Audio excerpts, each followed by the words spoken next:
क्या खबर है जो तुझको ना खबर है, देख तू ले फटने वाला पर्चा, चर्चा पर्दे के पीछे फटा किसका पर्चा, फिल्मों का अनसुना सा चर्चा, चर्चा चर्चा चर्चा चर्चा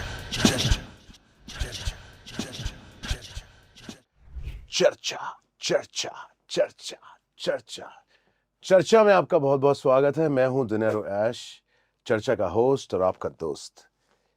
पिछले एपिसोड में जो आपने देखा था, जो लास्ट वाली क्लिप जो आपको दिखाई गई थी, देखो भाई, मूवी का नाम तो मैं भी नहीं जानता हूं, इसीलिए मैं इंतजार करता हूं उनका जिनका आप भी इंतजार करते हैं, AKA my man, naughty and बड़े ही खुराफाती Shiva Randani, AKA captain attack. Please welcome to the studio. आ गया। आइए आइए। Shiva, like your style. I like Kuber मेरे अपने खजाने का। भाई, खजाने के कुबेर तो आप ही हैं, और आप ही हैं वो जो चटपटी अनसुनी सी बातें सबको बताते हैं। तो जो मोती मैंने पिछले एपिसोड में दिखाया था, मोती। वो मोती का जिक्र अभी आज इस एपिसोड में होगा। तरीके से, विस्तार से हर चीज बताई जाएगी। बहुत खूबसूरत।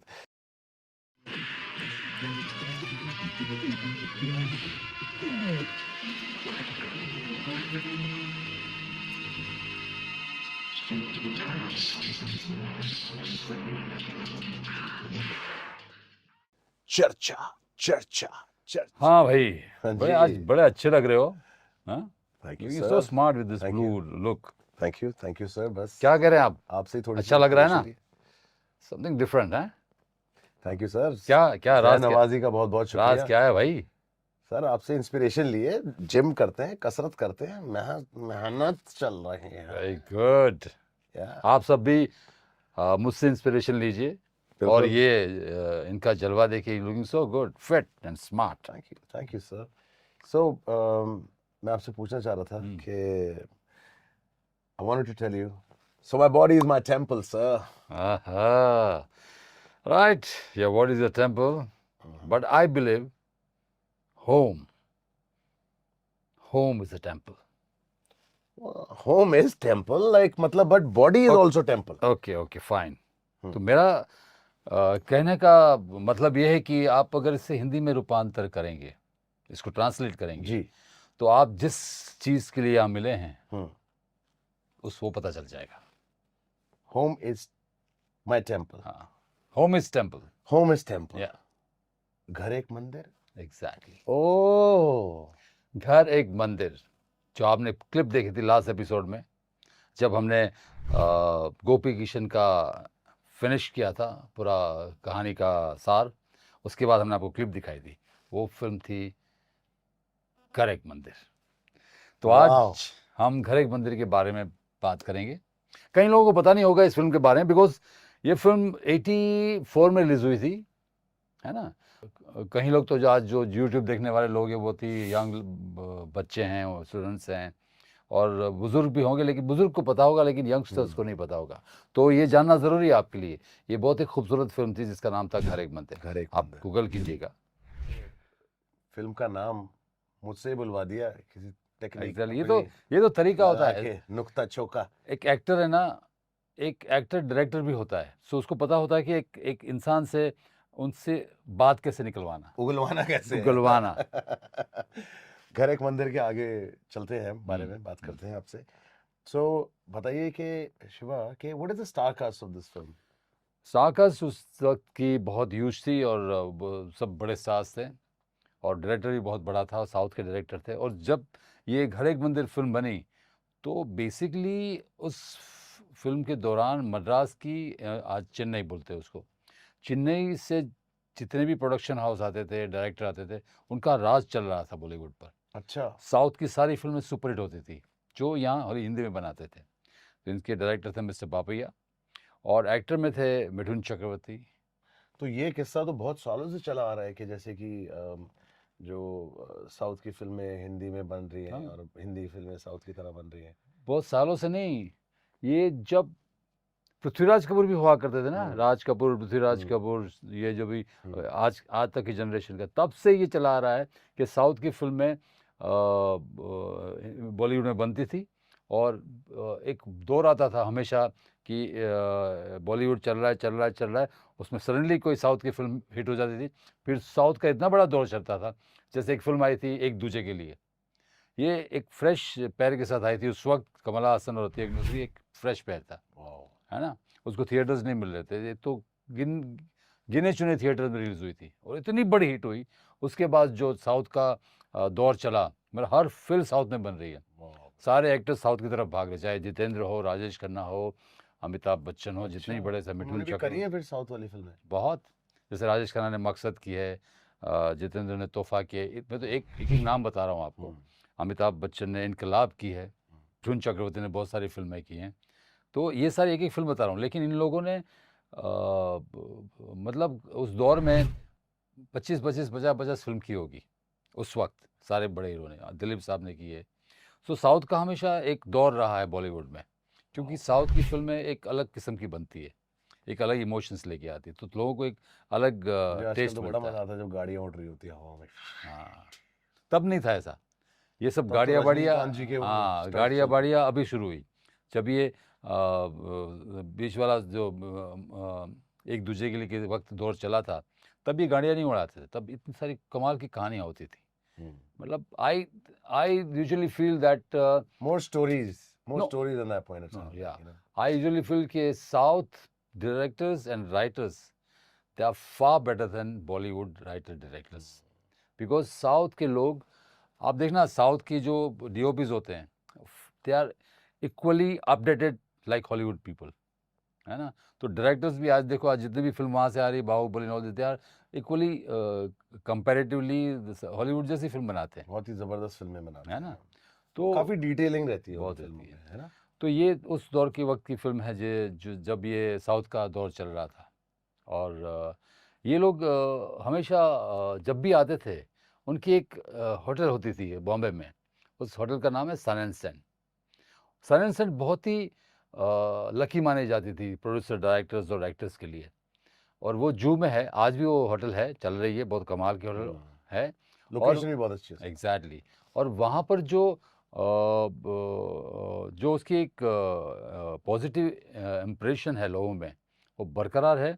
और आज भी जितने भी साउथ वाले आते हैं, वहीं आके ठहरते हैं। हम्म।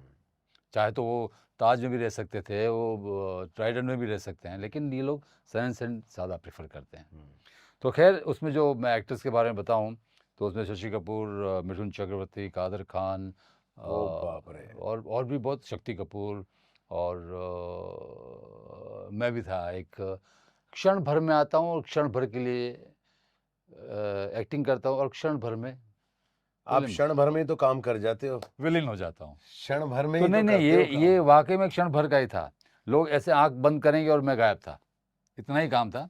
लेकिन फिर भी एक लेकिन वो जो काम जो आपने कुछ करा होगा वो कुछ अलग ही काम होगा वो। एग्ज़ैक्टली, हम्म। क्योंकि मेरा मानना है कि जो भी मिले, एक शॉट मिले आपको स्क्रीन पर, आपको अपना इतना हुनर दिखाना है कि लोग देखते-देखते बोले, ये कौन था? बस इतना भी मिल गया ना, तो आप नोटिस हो गए। सही बात तो है। मेरा ये मानना है कि हर इंसान को एक शॉट में भी अपना हुनर दिखा के निकलना चाहिए, है ना? अब किरदार का कोई मैं क्या बताऊँ आपको, क्या किरदार क्या है? किरदार का कोई नाम नहीं है उसमें, क्योंकि नेमलेस कैरेक्टर है। और इस फ़िल्म के साथ है ना, बहुत कमाल के किस्से जुड़े हुए हैं मेरी लाइफ़ में। ये मेरी ज़िंदगी की, मतलब बॉम्बे में आने के बाद I I had attended Roshan Taneja institute for 1 year, 81-82, और Where was 80 this? रोशन तनेजा कहाँ रोशन, पर है ये? ये वर्सोवा में हुआ करता था अच्छा। तभी। और रोशन तनेजा बहुत जानी-मानी इंस्टीट्यूट हुआ करती, जो जहाँ एक्टर्स सीखने आते थे। वहाँ गुलशन ग्रोवर भी सीखे हैं, बहुत सारे एक्टर्स, पुनीत सर सीखे हैं, बहुत सारे एक्टर्स वहाँ सीखे हैं, मदन जैन वगैरह काफ़ी लोग। तो मैंने वहाँ सीखा था। तो मैं मार्च में मेरा कोर्स ख़त्म हुआ, तो हम निकल पड़े स्ट्रगल करने के लिए, चलो भाई जिद्दोजहद शुरू करो। तो उस दौरान हम स्ट्रगल करते थे, तो एक स्ट्रगलर्स को एक दूसरे को पूछा करते थे कि भाई कहाँ मिला, कोई मिला क्या, कोई फिल्म शुरू हो कुछ रही मिला है क्या, काम? कुछ फिल्म शुरू हो रही है। तो वहाँ जू में एक ढाबा हुआ करता था, उसको कहते थे बंगाली का ढाबा। अच्छा। वहाँ पर जितने स्ट्रगलर्स थे, है ना, मतलब वो स्ट्रगलर्स सारे, लाइन लगती थी खाने में, मतलब वो ढाबा टूटा फूटा था, सड़ा हुआ था, झोपड़ी थी, बाहर एक लारी जैसी खड़ी रहती थी और बाकायदा लाइन लगती थी। हम लोग खड़े रहते थे और ऊपर एक लाइट हुआ करती थी, वो लारी बोलते हैं ना, वो जो हाँ, वो रेहड़ी जिसमें वो फ्रूट्स वगैरह रखते हैं, सब्जी वब्जी, ठेले वाला जो लेके हाँ, जाता ठेले वाला, वो खाली पड़ी रहती थी वहाँ, है। क्योंकि वहाँ पे जो काम करने वाले लड़के थे वो सोते थे ऊपर खाना खिलाने अच्छा, के बाद। तो वहाँ पे लग जाते थे, लाइन लग जाती थी, सब लोग रोटी गरम गरम रोटी खाते थे, दाल मिलती थी, चावल मिलता था, सब्जी और कांदा मिलता था। अब क्या होता था कि जब पैसे होते थे तो दाल भी मंगाई, चावल भी मंगाया, सब्जी भी मंगाई, रोटी भी मंगाई, दबा के खाया, है ना? जब पैसे नहीं होते थे, और काफ़ी बार ऐसे होता था कि पैसे नहीं होते थे, क्योंकि माँ बाप पैसे गिनती के तभी भेजते थे, फिर एक धीरे धीरे वो माँ बाप ने पैसे देने ही बंद कर दिए। बोले तुम पता नहीं किस धंधे में चले गए हो, भाड़ बनने चले गए हो, है ना? तो क्या तुम कब कमाओगे, कब तुम दोगे? उन्होंने धीरे धीरे पैसे देने बंद कर दिया। हालांकि मैंने माना कि यार मेरे माँ बाप ने मुझे पढ़ा पढ़ा लिखा लिया था, मैं ग्रेजुएट हो चुका था, तो मेरा कोई हक नहीं बनता अपने माँ बाप से मांगने का, है ना? क्योंकि मैं 20 साल पूरा कर लिया था इंडिपेंडेंट, हाँ, मैं 20 साल पूरा कर लिया था, 21 साल में इंटर। तो मुझे लगता है कि एक बंदे को 20 साल के बाद अपना कमाई शुरू कर देनी चाहिए। तो फिर मैंने मना कर दिया। तो मैं वो कभी क्या करता था कि वहाँ पे जाता था तो रोटी का 5 रुपया था, तो मैं 3 रोटी लेता था और कांदा फ्री था तभी, तो इतना कांदा लेता था, नमक डालता था, वैसे नींबू बता डालता दूं, था। कांदा ये वो वाला कांदा नहीं है, ये प्याज को कांदा ओ बोलते भाई साहब, वो कंधा बोलते हैं, हैं। कई लोग यहाँ पर कांदा भी बोल देते हैं, कांधा। कांधे पे सवार चले हैं। क्या बात है भाई, कैसा कोई होता है? कंधे को कांधा कौन बोलता है? नहीं वे, सब अपनी अपनी जगह ठीक है, सही है। तो तो मैं ये कांदा मंगा लेता था, नमक डालता था, काली मिर्च डालता था और नींबू डालता था और उसी के साथ खाता था। कितने दिनों ऐसे ही खाता था, सब्जी दाल वगैरह नसीब ही नहीं होता था। हाँ, और फिर दिन में ये होता था, हम दिन में पैसे नहीं होते थे, खाने के पैसे जब नहीं होते तो रिक्शा के और बस के भाड़ा कहाँ से लाएंगे? तो हम जू से लेकर, या मैं रहता था वर्सोवा में, वर्सोवा से लेकर महालक्ष्मी कुछ 40 किलोमीटर हम कितने स्ट्रगलर्स एक साथ चल के जाते थे, क्योंकि महालक्ष्मी में प्रोड्यूसर्स की ऑफिस हुआ करती थी, उसको बोलते थे महालक्ष्मी चैम्बर्स। वहाँ पे सारे बड़े बड़े प्रोड्यूसर्स की ऑफिस हुआ करती थी, तो हम सब वहाँ चले जाते थे। और जाते जाते बांद्रा में कोई प्रोड्यूसर की ऑफिस है, वहाँ मिल लिए, फिर उसके बाद जू में प्रोड्यूसर वहाँ मिल लिए, लोखंडवाला में मिल लिए, उसके आगे आगे जहाँ जहाँ प्रोड्यूसर नज़र आते थे, भाई ये प्रोड्यूसर की ऑफिस यहाँ ढूंढो, ढूंढ के हम वहाँ जाते थे। तो इस तरह हम स्ट्रगल करते थे और फिर वही 40 किलोमीटर वहाँ से हम चल के वापस आते थे। तो it was very hard struggle. और फिर यहाँ के हम 3 रोटी के साथ कांदा खाते थे, है ना? तो तब उस दौरान जब मद्रास के प्रोड्यूसर डायरेक्टर आते थे, तो मैंने मालूम किया कि यार आजकल मद्रास की फिल्म चल रही है, तो हम कहाँ जाए ये प्रोड्यूसर डायरेक्टर को मिले? तो किसी ने बोला कि यार वो सन एंड सन में रहते हैं, सुबह सुबह 7 बजे निकल जाते हैं शूटिंग के लिए, या तो सुबह 7 बजे पहले पकड़ो या 10 बजे के बाद पकड़ो। 10 मतलब 10 रात के 10। 10 बजे के बाद, क्योंकि अच्छा। शूटिंग ख़त्म करके आते थे 10 बजे। तो जैसे एंटर करेंगे होटल में, जाके पकड़ लो, sir how are you, sir मैं एक्टर हूँ सर, आप मेरा फ़ोटो लीजिए। और अगर मूड में रहा तो बोलेगा कि हाँ अभी काम करो, मेरे असिस्टेंट को फ़ोटो दे दो, हाँ होगा तो कुछ बताओ, चलाएगा। मूड में अरे तुम काहे का परेशान करते हो, तू साउथ इंडियन, तुम काहे का परेशान करता है मेरे को, हैं? और रोल होगा तो हम बताएंगे, अभी फिल्म बंद बंद होने आई, ख़त्म होने आई, और तुम परेशान मत करो, तुम इससे बात करो, रेड्डी तुम बात कर लो इससे, ये मेरा पीछे पड़ गया है। क्योंकि मैं वहाँ जाने लगा और मैं वहाँ बैठा रहता था सन एंड सन में, खाना खाया, वो कांदा खाया, 3 रोटी खाया, वहाँ बैठ गया हाथ में फ़ोटो लेके। अब 1 दिन 2 दिन पीछे पड़ जाता था, सर फिर तुम आ गया, तुमको बोला ना हम तुमको रोल देगा होगा तो, हमारे सर पे क्यों बैठता है? इस तरह चिल्लाते थे। सॉरी सर मैं नहीं बैठता हूँ, बट मुझे एक सीन भी मिल जाएगा ना सर, मैं अपना हुनर बता दूंगा। हाँ हम बोलेगा चलो, है ना? फिर वो निकल गया। और 2-3 दिन 4 दिन बैठा रहा, तो वहाँ के होटल का मैनेजर आ गया, ये तुम इधर क्यों बैठते रहते हो? सर वो बोले यहाँ कोई स्ट्रगलिंग जॉइंट नहीं है, ये होटल है, ये 5 स्टार होटल है, यहाँ पे लोग आते हैं, टूरिस्ट आते हैं, तो please don't come here, stand outside. अब मैंने बोला सही बात है, I have to stand outside. तो मैं बाहर खड़ा रहता था सन एंड सेंट के बाहर गेट के पास, और वो प्रोड्यूसर की गाड़ी तो बेस्ट करता था, sir sir sir sir sir me sir sir me, ऐसा करता था, और वो देखता था, ध्यान भी नहीं देता था। हमको चलो कोई बात, शक्ल तो देख ली, है ना। तो इस तरह मैं प्रोड्यूसर को, डायरेक्टर को लिए स्ट्रगल करता था। अब हुआ क्या, तो कहते हैं ना कि इंसान जब मेहनत करता है तो कोई ना कोई भगवान किसी बंदे को भेज देता है आपके पास, आपकी कुछ ना कुछ हेल्प करने के लिए। सही बात है ना। तो वो मैं सन एंड सेंट में बाहर खड़ा रहता था, तो एक बार मैनेजर था, वो हमेशा मुझे देखता था। जब भी वो, उसकी नाइट शिफ्ट होती थी 7 बजे के बाद, 7 से 2 बजे तक की नाइट शिफ्ट होती थी, तो बार में वो काम करता था, तो हमेशा दिखता था। तो मैं उसको बोलता था, तो वो मुझे हमेशा 4-5 बार देखने के बाद एक बार मैंने स्माइल किया तो खड़ा रह गया। सर बॉस क्या करते हो यहाँ तुम यहाँ? मैंने बोला बॉस मैं एक्टर हूँ। हाँ शक्ल से तो लगते हो तुम एक्टिंग के लिए आए हो, बट क्या ना, कोई प्रोड्यूसर डायरेक्टर मुझसे बात नहीं करते हैं, मतलब करते हैं करके वो मतलब किसी भी तरह मुझे झटका देते हैं। तो फिर मैं यहाँ बैठा रहता हूँ, फिर ये लोग ने भी निकाल दिया मुझे अंदर से। तो बोले काम कर, तू है ना यहाँ मत खड़ा रहे, बाहर में मेरे पास आ जा, मेरे पास बैठ। मैंने बोला सर वो मैनेजर आके निकाले, यार मैं मैनेजर हूँ बाहर का, मुझे मेरे साथ अगेंस्ट कौन जाएगा। अब मेरे को भाई वो लेके अंदर बिठाया, मैं डरा सन एंड सेंट में बैठा हुआ हूँ। अब ये लोग धीरे धीरे लोग पैसे वाले लोग दारू पीने आने लगे। सन एंड सेंट में क्या है, कर्सी स्नैक्स दिया जाता था। That is when you buy a beer और a drink, they'll give you a platter full of wafer, peanuts and चना। चखना। हाँ चखना, यस। हमारे बट वो प्लेटर बहुत खूबसूरत देते थे। तो वो मुझे बोलते थे कि भूख लगी है, वो शर्मा के बोला नहीं भूख नहीं लगी, खा ले, मुझे मालूम है भूख लगी होगी। तो वहाँ मैंने चना खाया, वो खाया, वेफर खाई, तो ए ग्रेड 5 स्टार होटल में तो ए ग्रेड ही रहेगा। चना ए ग्रेड, मूंगफली A grade, wafer A grade.